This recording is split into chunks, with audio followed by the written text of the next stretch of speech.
Welcome back to welcome back to the Natural Beekeeping Corner with your host Nathalie B. And today I have a very special guest, Les Crowder, who's my mentor and also my business partner at Be Mindful.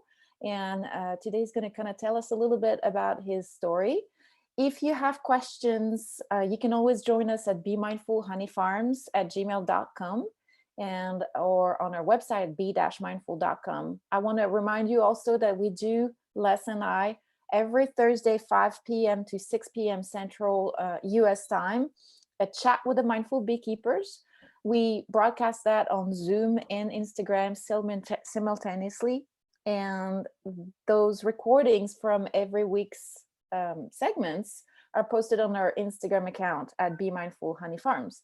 So I encourage you to join us to ask your questions every week. The other thing that we're going to start doing is collecting listeners' questions. And every month on the Natural Beekeeping Corner, we're going to answer a few questions from our listeners at the end of the segment so that we can address your most pressing needs. So don't hesitate to send us your questions and we'll be happy to address them. So welcome, Les. You don't need any introduction. Thank you for joining me today. Thank you for having me. Yep.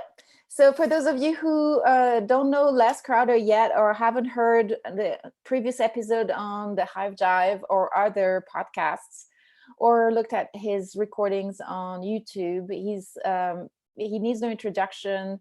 He's world famous. He wrote that book, The Top Bar Beekeeping: Organic Practices for Honeybee Health. He's been doing beekeeping for over 50 years. He started as a young adult, a teenager, really. And he has a degree in biology. He used to keep bees with a commercial beekeeper and that had over 4,000 hives. He's gone through thousands and thousands of hives, including Langstroth and Tabar hives in various countries. And he's been working mostly Tabar hives and natural treatment-free bees for over 30 years now. And you can find his specs for his hives and the improvements we're working on to make it more accessible to everybody at be-mindful.com/plans. So Les, with that, and the fact that I think you have a degree in biology, you're a trained biologist, and you used to be the president of the New Mexico Beekeepers Association, and now you're the president of the Hays County Beekeepers Association. So Right. Tell us a little bit about what's gotten you into natural beekeeping and what changed from your commercial beekeeping times to the way you keep bees today. Well, when I first started keeping bees, I had just returned back to my mom's home in a little town in New Mexico. And I was kind of lost. Like I didn't want to see my old buddies because they were in a lot of trouble and I didn't want to continue hanging out with them. But I didn't know anybody else. And my grandpa lived with us, my mom's dad. And he came to me the morning that my buddies were heading to come and see me. And he said, Les, there's a swarm of bees out back. And I thought, what is that? I had no idea what that was. And he said, well, come and see. And my mom had gotten a beehive, a Langstroth box, but she never put any bees in it. It was just sitting in her garage. And he said, let's put them in your mom's box. So I didn't know what he was talking about. So he went and got the box and put on a bee veil. I just walked out the back and I saw him. And it was like one of those moments where time just stood still for me. It's like something said to me, this is what I got to do. This is my future. This is real important. And I was just sort of transfixed. They smelled like bread. They were buzzing peacefully. There's a few flying around, but a nice big swarm about the size of a basketball, about head height. We didn't know what to do, so we opened the box and it was full of frames. We thought, well, they'll never fit in there.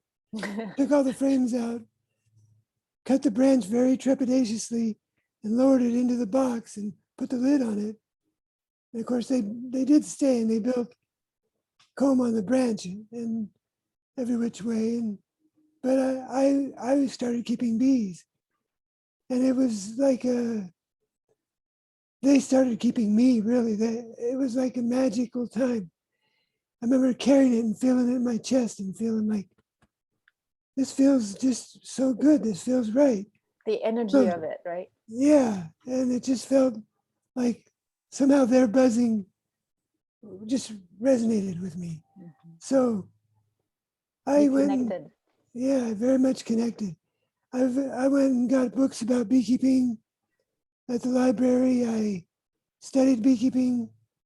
I realized that we did things the wrong way and put in some frames and got them started on the frames little by little and cleaned out the branch. And I started keeping bees. Then I went to work for a commercial beekeeper. I thought, well, that's what I got my degree in biology at the University of New Mexico. And that was, I was interested in entomology and botany. Mainly, I was interested in botany because I needed to know the flowers that the bees were visiting. It wasn't, and then I found a job with a commercial beekeeper with 4,000 hives. And I thought, well, that's what I really want to do, is I want to be a beekeeper, 100%. But Was that what you expected when you first started with that commercial beekeeper? yeah, that's what I thought, that I just I'd become a commercial beekeeper, basically. Okay.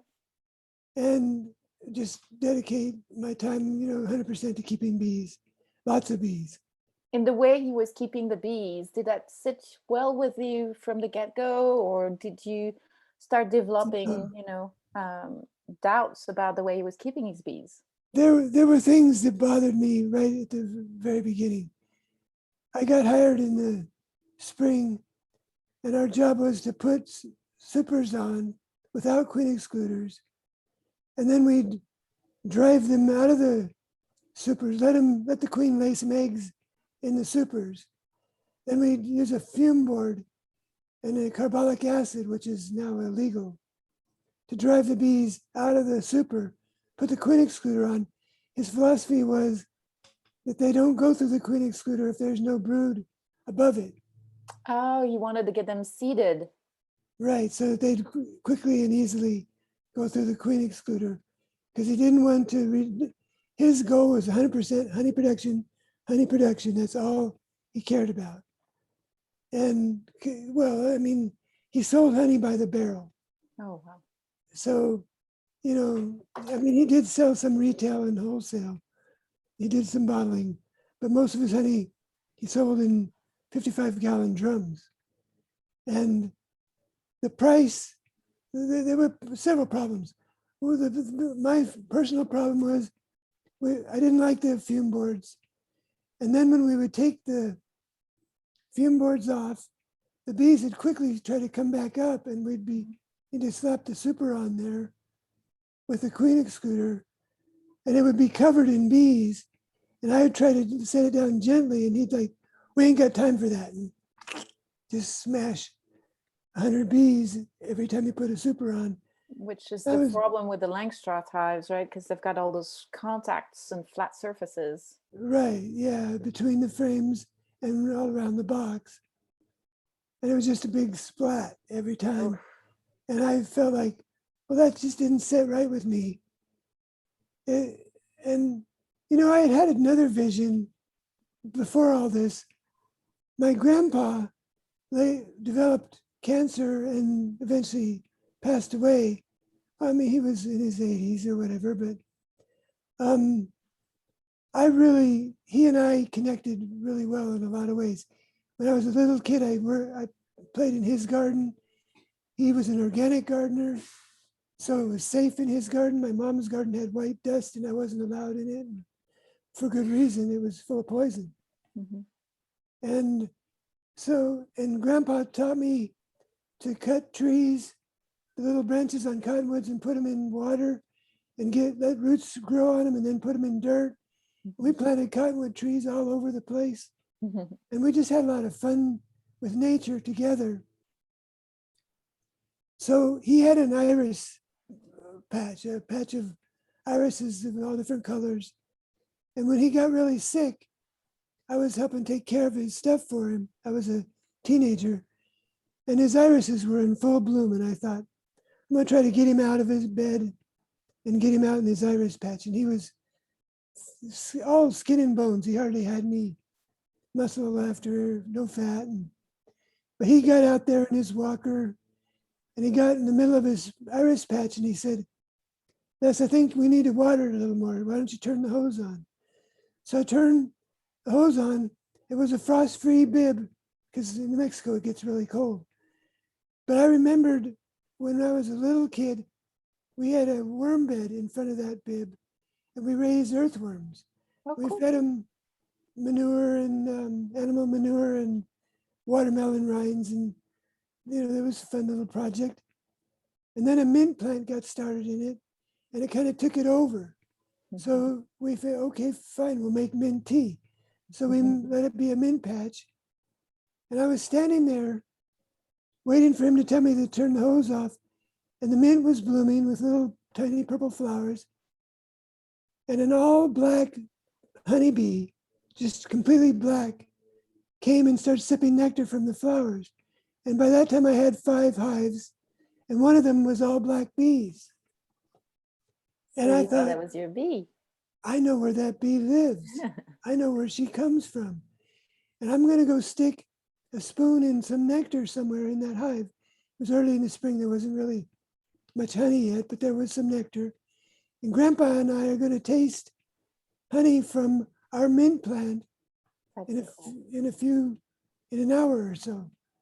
And so for a minute, the bee on the flower was like a religious experience. It was like, wow, I felt time stopped, and I was connected to the sun and the moon and the roots and the dirt and everything all made sense.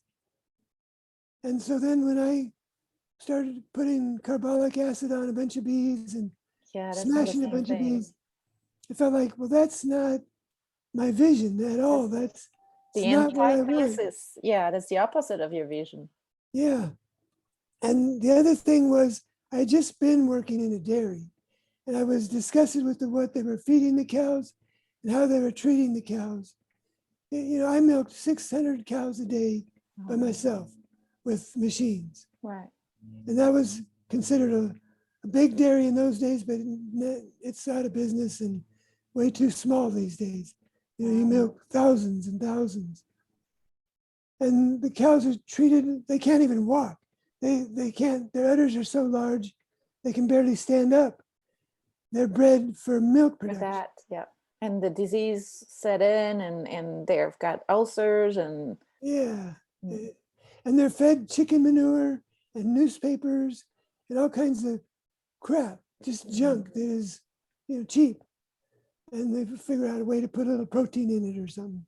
Right. So I thought, well, this is going to be the same thing, only it's going to be bees.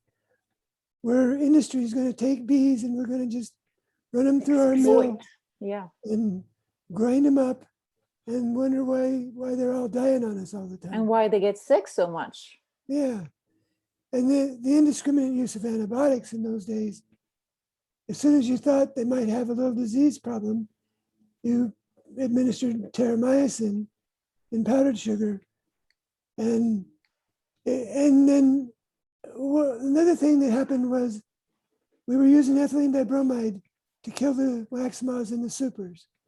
And there were 35,000 supers. So it was a big warehouse full of supers. So to specify, the reason there were so many supers in warehouses is because when the Langstroth hives are harvested, the honey is extracted from the frames, and those frames with the wax left over from the extraction are stored up to be reused the next season. So you end up with organic material that's stored up in tight quarters with poor ventilation, and you end up having the pests that the bees usually keep at bay coming and invade those supers and potentially eat them up. So that that substance, that chemical, was meant to keep those critters at bay, right? Right. And there are wax moths on every honeycomb in the world, pretty much. Right. And the bees constantly find the larvae and kill them and throw them out. But as soon as you take a comb away from bees, particularly and put it in a nice, dark, warmish warehouse, the wax moths just proliferate, and a few mate and lay eggs, and pretty soon there's thousands. Invasion. And they destroy the combs. And these combs were wet with honey. They'd been extracted, but they were still slightly sticky with honey. It was perfect wax moth heaven, right? Yeah. In a warehouse in darkness, which the moths love. And so you had to fumigate them with something. Nowadays, the allowed chemical is paradichlorobenzene, which is also carcinogenic. We were using ethylene dibromide, which is very carcinogenic, and it's been banned for any number of years. Did you say, though, that for a while it remained allowed for, so it was banned for everybody else except beekeepers who had lobbied to keep it so that they could treat their supers with it? Yes. And the thing is, that got in the news, and that made beekeepers furious. So it got in the news, well, this chemical that we've commonly used has now been banned from all farming activities except beekeepers. And the beekeepers were like, oh no, don't say that to anybody. Don't let the public know that we're using chemicals in our beehives. Right, and it's particularly one that's so serious that it's been banned for everybody else. That made beekeepers look terrible. Well, live up to the truth, you're using a very terrible chemical, and you have to admit it. Yeah, you can't say you aren't using it. Well, especially when you know that wax is lipophilic and will absorb a bunch of toxic chemicals and keep it, and it can get passed to the honey itself that people consume. So they need to know what's in their honey. Right, and ethylene dibromide was particularly lipophilic itself, so it would absorb into the wax. And you could smell it when you went in the warehouse in the spring to take the supers out. You could smell it real strong. And then you put it on the beehives. And this whole thing was just like, I realized I can't, once I realized it was ethylene dibromide, that was the straw that broke the camel's back. I decided I've had it. I can't work here anymore. Right. There's too many things wrong with the way we're keeping bees. It wasn't sustainable anymore, yeah. The other thing was that the future wasn't there anyway, because the honey price per barrels of honey when you're on the world market was way too low. You couldn't produce honey and make any money. And it pushed everybody to pollination. Any large scale beekeepers started doing pollination to make money. Is it kind of still true that the prices on the world market for honey are actually quite low because of markets being flooded by imports and heavy production from countries that are less scrupulous and actually mix a lot of things in their honey, including high fructose corn syrup and sugar syrup and all kinds of illegal substances, and mass producing and basically just driving the prices down? So isn't it still the case? Right, yeah. If you sell honey by the barrel, you're not going to make much money or any money. You're going to lose money. And there was an expose done several years ago in which they showed that companies were able to bring container loads or truckloads of a substance that would meet all the requirements and pass the tests. And they would even buy bee pollen and put it in the fake honey. Seed it. To make it so that you look in there and see it's even got bee pollen in it. So yeah, because the testing looks for pollen to verify authenticity of the honey and potentially provenance of the honey. Right, exactly. So that scene, large-scale beekeeping for honey production, just doesn't work. No, volume doesn't work. You end up with not making enough profit on volume. It's like the honey market got Walmart version of it. Nothing. I'm not going to get into Walmart pros and cons, but the volume ended up being the issue, right? Right. And there was I had experiences. For instance, you could put your honey on loan with the government for a subsidy and then redeem it. And most of the beekeepers did that. But then there came a year when they couldn't afford to redeem it because they'd have to pay back part of the loan. So they just left it sit there. And it turned out that the barrels would leak because they were full of water or sand or 6 inches of dead bees floating on the top of the Oh barrels my goodness. because nobody thought that anybody cared, you know, When they would or ferment, I bet too. fermented, and that would cause the leakage because it would eventually rupture a barrel, Pressure. particularly if it was slightly rusty already. Mhm. And it just became this big mess, you know. And I realized that's not the type of beekeeping I can do. I just can't do that. So So what happened? What did you change? How did you make it work for you? so at the time I'd been following the kind of the commercial standard of, you know, you should give them antibiotic in the spring, in the fall. The recipes. And I quit working for the commercial beekeeper. I became honeybee inspector for an NMDA. And at the time, a man named Steve Tabor, who was a PhD entomologist and had been a bee scientist, he was basically retired. And known to be somewhat, audacious or somewhat of a scoundrel at times. Mhm. Like But a rebel. he started printing articles in the American Bee Journal about breeding bees for disease resistance. In those days, we didn't have mites. We just had a big problem was American foul brood. European foul brood was, Alzheimer, maybe. yeah, nosema was somewhat of a problem. But the big one seemed to be everybody was trying to get their handle on American foul brood. And that's why we used the antibiotics. And as soon as I read that article, I started breeding for bees that were disease resistant. And he was basically advocating killing a little patch of brood by what he would do is get a ring of PVC pipe, Mhm. put it on the brood, pour a little bit of liquid nitrogen and freeze it, and then put it back in the hive. And then bees that removed all the larvae in 24 hours, he considered hygienic. And if they didn't, then they weren't very hygienic or they were partially hygienic or whatever. And that was the big key to disease resistance. That they would take care of the diseased bodies and pull them out of the hive so that the hive wouldn't be contaminated. It would be like a sanitation method the bees implemented, right? Right. And he at the time wrote somewhere about look at the old bee books before we had antibiotics. How did they handle the disease? So I went and got a 1929, I still have it somewhere, AI root beekeeping, how to keep bees. And it said at the American foul brood, it gave a description, said what to do, keep clean comb in the brood nest and requeen with resistant stock. Oh, they knew already. They How already knew. pioneering of them. Yeah, this was back in the 20s. And I thought, well, as soon as we got antibiotics, we became convinced you can't keep bees without antibiotics. But we did until then. We kept Right. bees fine on large scales.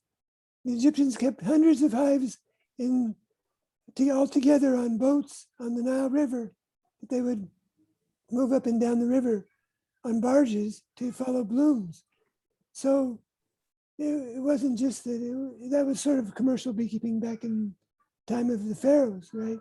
And the problem is that industrial agriculture has put a different mindset in where you rely on silver bullets and medication to basically counter the drawbacks of putting animals in conditions that are not sustainable. Intense, basically they're on top of each other, high concentrations. Those hives are really exploited to the maximum. We take all their food and we put them in very stressful situations. And on top of that, on commercial beekeeping, we transport them and put them across the country and we expect them to be healthy and produce for us. So that's really unsustainable.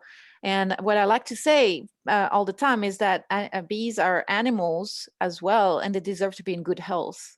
So Right. that's kind of counter to what happens when you put them on top of each other that way.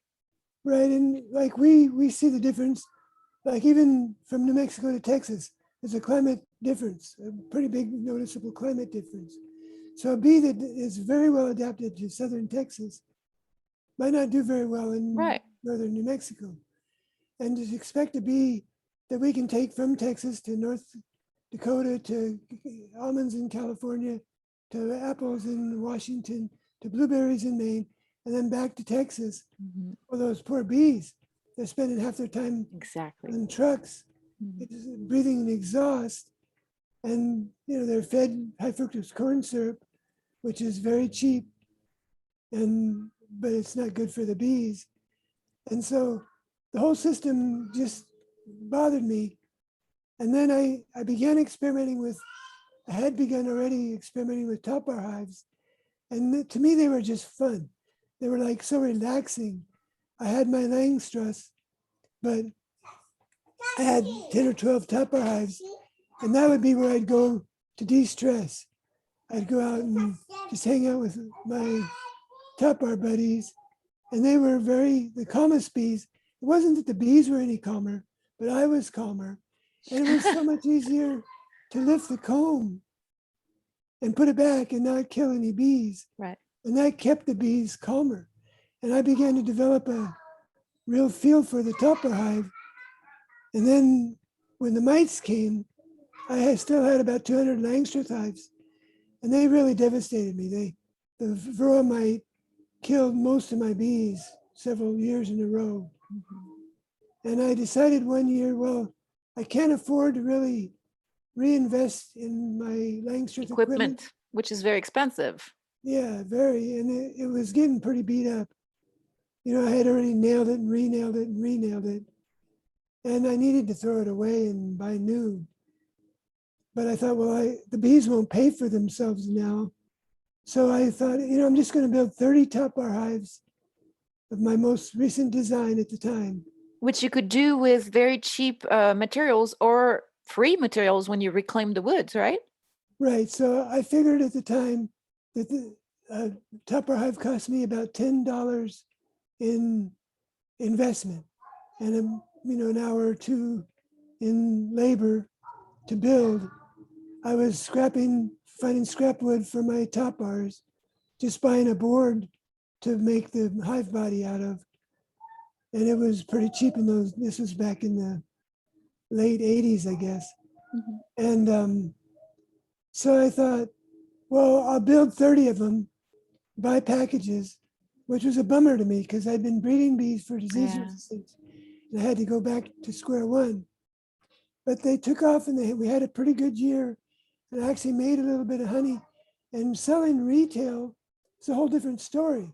You can actually make some money. Right. If you get a good base of customers, you can make pretty good money selling retail.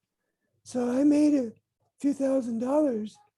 And then I thought, well, now I should invest this in my Langstroth equipment. I thought if I do, it's just gone. Going back to square one, yeah. And why would I do that? And I found a way I can, for way less than 1/10 the price, 1/20th of the price, I could just build a bunch more topper hives. Right. That you enjoyed better. Yeah. Yeah. And I realized that I could bring topper up to a semi-small commercial scale, make a pretty good business out of it. Mm-hmm. And it was cheaper. It was less input. You were one of the only ones and one of the first ones, if not the first one, to do commercial beekeeping and pollination contracts at the time with top-bar hives, right? Right. And I didn't expect to do pollination contracts, but I started breeding queens in top-bar hives. And those 30 original top-bar hives that I made were only 3 feet long. And I ran into trouble with them because they'd fill with brood and get ready to swarm. And I couldn't take any comb out because it was all brood and everything. And so I realized I made them too small. So then when I wanted to make top bar queen mating nukes, I thought, well, that's perfect. I'll put a partition in them, and I'll cut them in half, because I don't want very big hives. I want tiny little hives that are easy to find the queen in. Right. So that's what I did, and I overwintered them that way.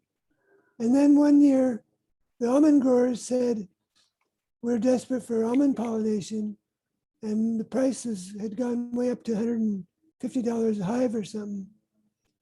And somebody called me and I said, well, I have bees, but they're in topper hives. And they said, if they're honeybees, we'll take them. And I said, well, okay, how would I do that? And so I put together a truckload of 100 at $150 a hive. Wow, that was for me huge. That was like February. I could make a bunch of money. Mhm. And so, but I was worried that I was going to break combs. But I may have put all my bees into double boxes, put partitions in them, stacked them 3 high on a truck and a trailer, drove them to Modesto, California, loaded them at night, netted the load, drove them the whole distance, unloaded them right in the orchard. And I didn't hardly break any comb. And I remember hitting potholes in Arizona on I-40 where the trailer literally bounced, boom, boom, boom, boom. Oh, wow. It was like, oh no, that's going to break up all the combs. But it didn't break any comb. And so I did pollination for a few years. And then I started losing bees in the almonds. They build up good, and then all of a sudden they decline. Turned out that they were using Pristine, they called it, which was a pesticide. It was an herbicide and a fungicide in a dormant oil. Oh. And I thought, why are you using it? Well, the fungicide to keep the fungus out of the flowers, and the herbicide to keep down the weeds. And they just spray one time, So that's a triple whammy right there. You got pesticides that are negatively impacting the bees in the first place. The fungicide kind of they also have a detrimental effect, but together the pesticides and the fungicides have a synergic effect that's much worse than the sum of them two separately. And it's in the carrying oil, which allows the wax from the beehives and the combs to absorb it even better because it's lipophilic, right? Right. And he told me, well, my entomologist assures me that it won't hurt the bees. Yeah. And I said, who's that? Well, basically the salesman from the company. Oh, well, great. I'm glad, because they call it a fungicide, and bees aren't fungus, and herbicide, and bees aren't plants. Well, but it kills bees. In the long run, bees use good fungus to help them store their pollen, and we all use good microbes in our guts to help us absorb our food and even make neurotransmitters for our brains. So I quit pollinating after that because he basically said, look, I'm paying you so much, it shouldn't matter.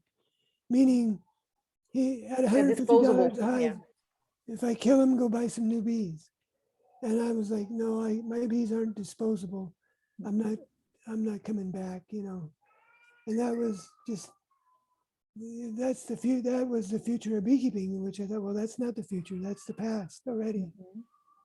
Well, that's that and the tabar hives. I believe natural sustainable beekeeping and horizontal tabar beekeeping is the future of beekeeping, especially because it allows individuals in their own backyards to keep the bees and produce their own honey and just kind of like improve on the pollination around them.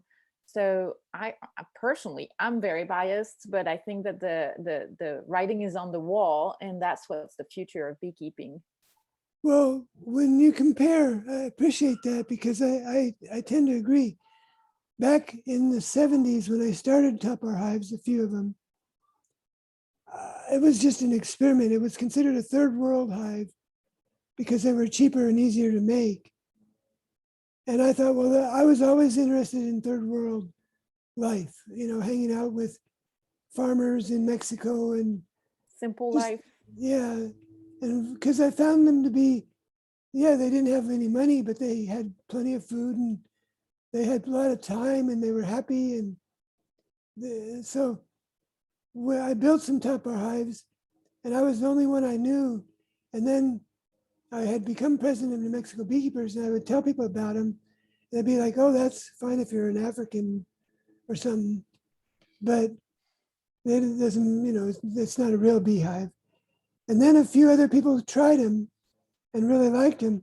And what the big change is when women started beekeeping back in the 70s, there was one woman beekeeper in New Mexico Beekeepers, and her husband had died and she had taken over. Everybody thought she was real weird, but she'd come to all our meetings and she was very vociferous and she was the only one. And then sometime in the late 70s, early 80s, women started trickling in. And by the 90s, women became the majority of beekeepers. Well, and they probably came in with a completely unbiased look at the way things were being done and brought in some new perspectives, because until then, things were being passed down and repeated as accepted methods that were basically always the same things. This is the way you do things. And when you bring people that have not done this before and that can help with the problem solving and that looking at it with a fresh eye, it's not only the fact that they were women, but also that they were outsiders that kind of allowed Right. to bring in a different perspective, right? Right. And we had a lot of people beginning to question, well, antibiotics for one thing. When I was a kid, I'd say, well, we shouldn't be using antibiotics. And they'd say, what are you, Amish or communist or hippie or what's the matter with you? Modern living to better living through modern Granola, yeah. chemistry. This is the new world, go. And I thought, well, and now, of course, then they said you can't keep bees without antibiotics. It's immoral of you to try because your bees are going to get sick and they're going to pass the disease to us when our bees rob out your bees, which is the same thing they're saying now about the mite bombs. I was going to say that's exactly, and I got into another discussion recently. You and I, we have created in our area, especially, and in the broader community, um, an area of where you can speak freely about natural treatment free and just kind of doing things with tabar hives and or um, with the bees in mind rather than the beekeeper exploiting the bees.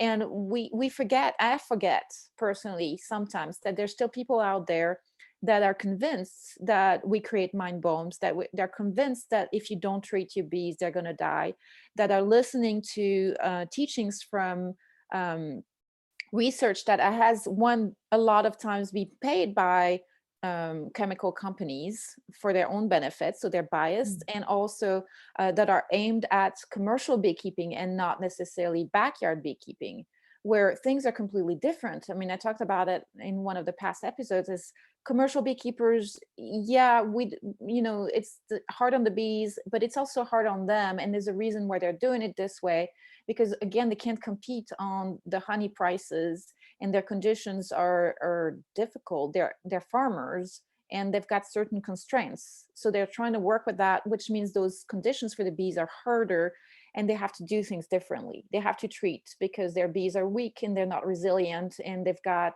high stakes. So Right. Well, that's so rough.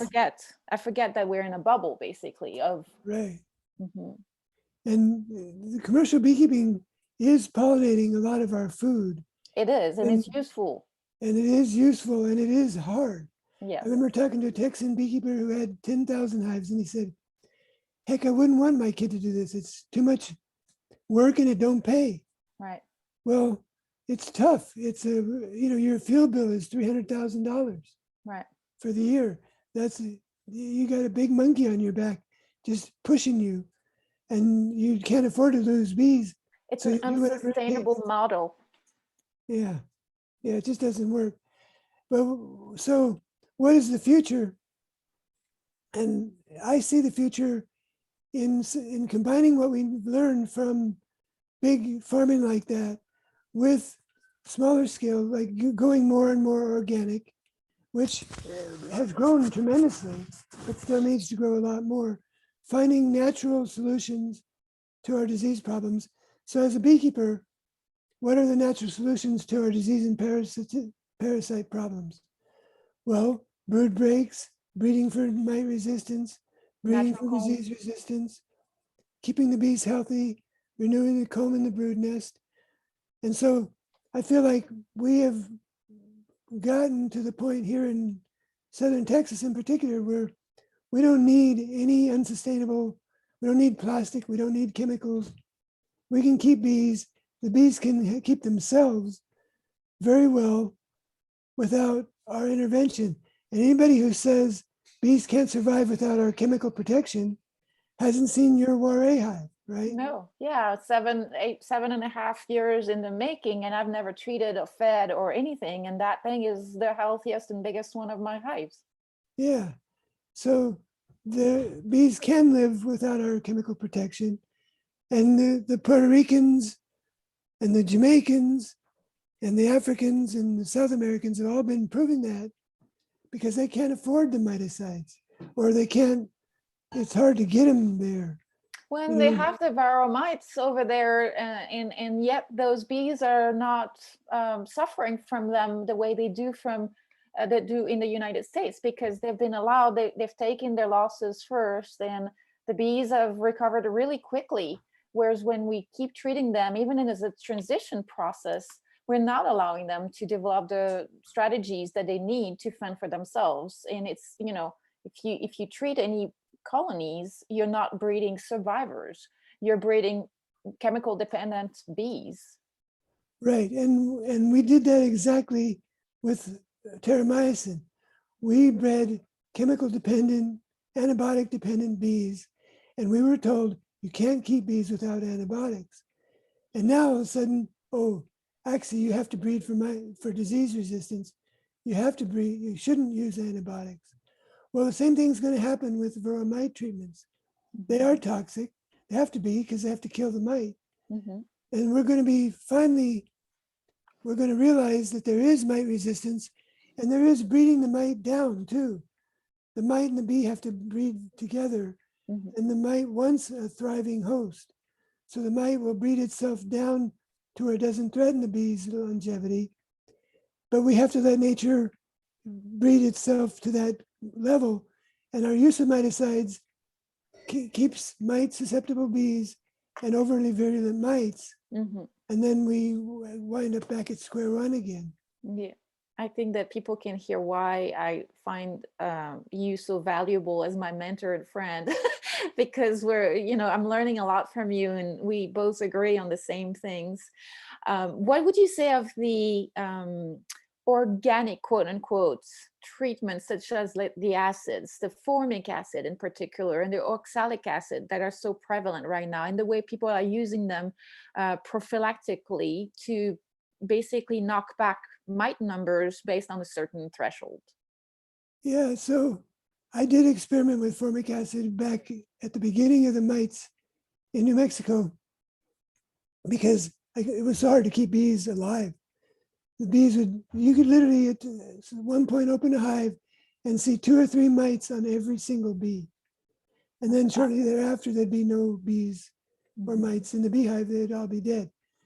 So I found out that formic acid is, it may be a natural substance, but not at that concentration. In other words, it smells terrible. It burns your eyes, burns the bees' eyes. It can drive the bees completely out of the hive. If it vaporizes too much, the bees It would can just also leave. kill them, right? Yeah. Kill the queen, or Yeah. And so, it may be slightly better than amitraz in some ways, or coumaphos, but it isn't the solution. The solution is to learn to keep bees naturally without interventions, and that can fairly easily be done. yes. It takes dedication, and there are bee scientists who believe that, but they've been kind of silent. It seems to me the main, like the American Bee Journal and so forth, don't seem to give them a lot of publications. They seem to be more interested in publishing here's the latest treatment to come up with, here's the latest chemical, you know. Well, I think part of it is that the community that pushes for those chemical treatments with ulterior motive very often has got a very much financial vested interest in that happening, either because they're selling the products that are used for the bee treating the bees, or because they're selling bees that need the chemicals to stay alive, and therefore their narrative, their story is you cannot do it and your bees are no good if they're not treated, because otherwise they can't sell their treated bees. Right, yeah. And and so something like the American Bee Journal has to not offend its advertisers. Yeah. And that often changes the way news, you know, gets spread. Like, Well, there's that, and there's the fact that a lot of the funding goes to the research on treatments for right, that same reason. right, exactly. Universities do research that is sponsored by chemical companies, and then the chemical companies own the research. And if they don't like the results, they don't publish them. If they do like the results, they publish them. Mhm. And of course, they're only going to publish something that's going to make them money. They're not Right. going to publish something that doesn't. So, yeah, So I just realized that we're talking about treatments, but you know, people that use those, they are. It's not like they're doing anything wrong. I don't want to criticize people that are treating their bees because they are trying to help their bees.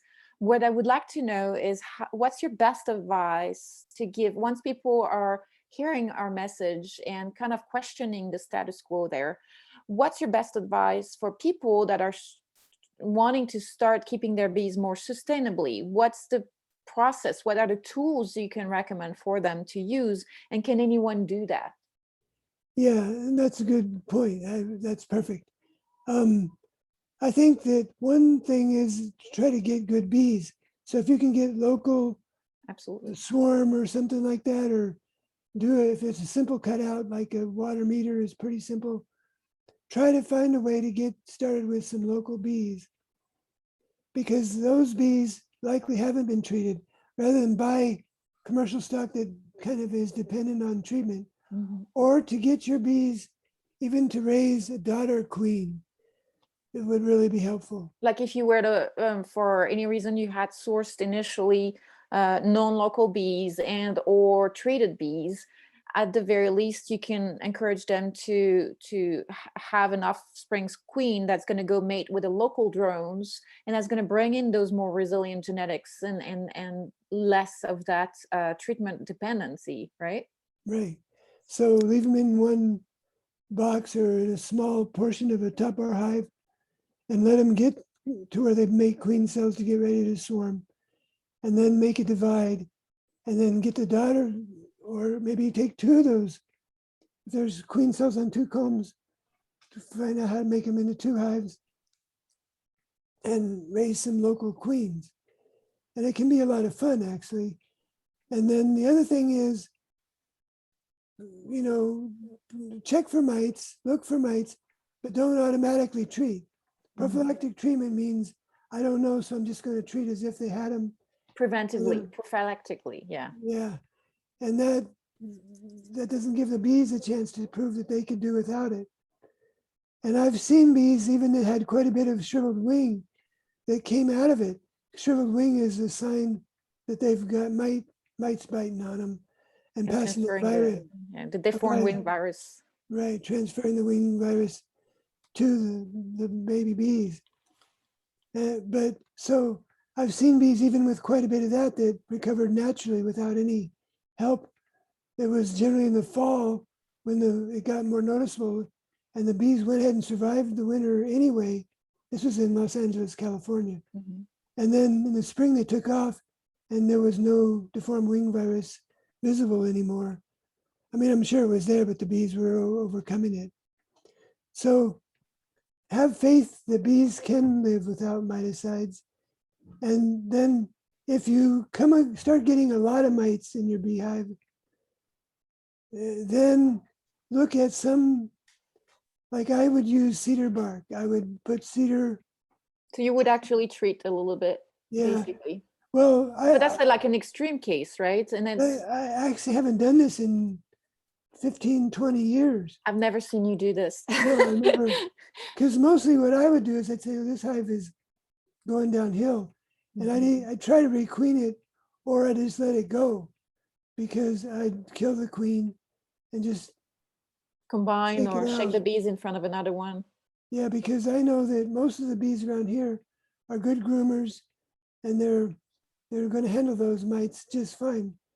You know, I have a man I met at a natural beekeeping conference that we became friends. He lives in France, but he was born and raised in Dr. Ohio, Keefus? Dr. John Keefus. And he actually pays people who have a lot of mites, because he wants mites to test his bees with. And he says, I can't hardly find any mites in my own bees. And he's in France and he doesn't treat at all. Right. And he's a PhD entomologist from Ohio State. He was trained in Oh, Ohio my State. alma mater. That's where I did my MBA. Oh, really? Yeah. Well, and he's in France, so I'm sure. So he speaks French. we got kinship. I need You to do. talk to him. Yeah, you should. He's a really interesting guy. He does beekeeping in Chile in the winter, just to keep in the bees. Yeah. And he's very into breeding queens. So we know that we can keep bees all over the world without chemical protection. And it's just a matter of slowly convincing people, in spite of the fact that they kind of have the megaphone of the American Bee Journal and all the big publications that tell everybody that we're liars and we're wrong. Right. So let me play the devil's advocate for a second. The people that hear us say, well, you got to have the faith, and well, my bees, they were expensive to me. I can't afford to lose them. And I just can't rely just on the faith that it's going to work out. What are the practical tools? You mentioned basically letting your queen make a new queen and get mated with local drones. And there's a couple of other techniques you mentioned. What are other of the techniques that you would say that anybody can do to right away improve their chances of success when not treating?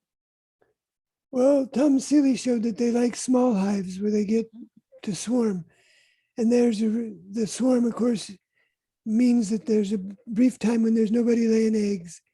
And that passes a brood break through the brood cycle where there's no brood of a certain age. And that really drops the mite population down. So that would also then be raising a daughter queen, which is going to hopefully be more mite resistant, a better groomer, more vero-sensitive hygiene trait possibly. So here's another idea. Small hives, not everybody wants to keep small hives because they want bees, they want to grow their apiary, they want to get some honey. And also they hear out the advice that bigger hives are more able to overwinter and defend themselves against pests and pathogens. Here's another way I'm looking at it personally, is I will still have bigger hives and encourage them to brood up and make space and just kind of give them all the opportunities to grow bigger. And then when they're bigger, split them and take the queen out and just put it somewhere else so they still get that brood break. Would that work, Les? yeah, that could work. There's a lot of things we need to try. Mm-hmm. And a lot of creative ideas. That's the good thing about getting a lot of people involved is everybody's mind thinks differently. Mm-hmm. And we need to try all these ideas, and then we need to communicate our failures and successes. Yes. So that I tried this and it didn't work. And then, well, did you try it this way? No, or yes, or whatever. And so that way we learn from each other and we don't have to we keep reinventing the wheel. I think that the other thing is also to be in tune with the superorganism, understand it, instead of relying of textbook answers and recipes from chemical companies that are telling you to treat and expect a silver bullet. I think it behooves us to be more in tune with what we're seeing in the hives and understanding the cycles and why the bees are doing what they think they're doing, and just dance with them, take their lead, and read what's working and what's not, right? Right, and that's a good point. I tell people a lot, we've gotten to where we don't listen. We Mm-hmm. only talk. And that leads us into this polarized society where we're for or against Trump or whatever, and nobody's No listening. politics. Well, religion, any subject, Right, but we don't listen. And we need to learn to listen to the bees. right. And we think, well, they don't speak English. No, but they can tell us what they're doing if we just look Yes. and observe and keep an open mind. So often we go in there thinking, oh, it's spring, it's time to make divides. Or I'm the beekeeper, I'm going to decide for you. Yeah. And that we're in dominion over them instead of in partnership with them. And I advocate that we need to cooperate more than be like the CEO in charge of. We need to cooperate with them and see what they're up to, and then see if what we can do in the hive can enhance what they're up to, rather than force them not to do what we don't want them to do. Right. So with this, and because we've been talking for a while and I don't want anybody to get bored, I just want to leave people with a message of hope that there is a way to do this, and plenty of people are doing this across the United States. We've been doing it. You've been doing it for so many years. I'm just kind of, with 7, almost 8 years under my belt, I'm a baby compared to you. But I would say if you're willing to give it a try, do not despair, and just take the lead from the people that are actually doing it, and understanding that that amount of people is growing exponentially. That message is getting out there. We are no longer the minority. And with that, can you just kind of give us a few parting words on what your thoughts are on that, and give people some hope that they too can do this? Yeah, thank you. I feel every day like, wow, there's so much more interest in organics. I mean, you go to the local Walmart and there's an organic section, and I thought, well, that seems so antithetical to me, but it just shows that we're waking up. The gut microbiome, we share that with bees. They have a gut microbiome, and that's going to make us be careful of what we put in our mouths or what we put in our beehives, because we're realizing that the microbes in our gut have a profound influence on our social skills, on our moods, and our health, and our well-being. So I feel like we're about to turn a corner, and a lot of people are coming into our side of the camp and realizing, I want to be reasonably healthy, and that means I have to start taking care of bees, and growing a garden, and doing things more organically, Holistically and holistically. holistically. Yeah. And I see a lot of hope in the future. Whereas the news is all about global warming and kind of doom and gloom and everything's falling apart, I see a lot of people saying, well, here's what I can do, and just go do it. Exactly. Just do it. Go plant flowers and take care of some bees and watch for mites, and then hopefully breed for mite resistance and help us. And basically, we're raising a certain mindfulness amongst the beekeeping community, and we need all of you guys to help us out. Everybody can participate as long as you're willing and open to try it out and follow the advice of the best natural beekeeping practices. They're out there, and giving Right. yourself the tools. So Les, thank you so very much. This was a treat to have you. We'll have you back on the Natural Beekeeping Corner, and we'll talk some more about some of the advice and experience that you have with all this, because it's invaluable. And I hope that our listeners really enjoyed this. This was definitely a treat for me. So thank you for being here today. Thank you for having me, Nathalie. I've enjoyed it talking to you. And I want to remind everybody that if you have questions, we will address your questions. So send them to us. We'll do a listener questions section on the corner. And you can send them to us at Be Mindful Honey Farms. And we'll be back next month, the first Monday of each month, on the Hive Jive. But in the meantime, if you want to get a little bit more of Les and I's natural beekeeping advice, and want to ask your questions live, you can join us on our chat with the Mindful Beekeepers, and or contact us. And we also do that in person on Fridays, 4 to 6 p.m. In South Austin at the HCBA beekeeping store as well. So we do like a beekeeping social. So we're trying to get you guys to get the answers you need. And in the meantime, we wish you a great week, a great month, and y'all be good. Thank you, Les. Thank you, Nathalie. Bye-bye. Bye.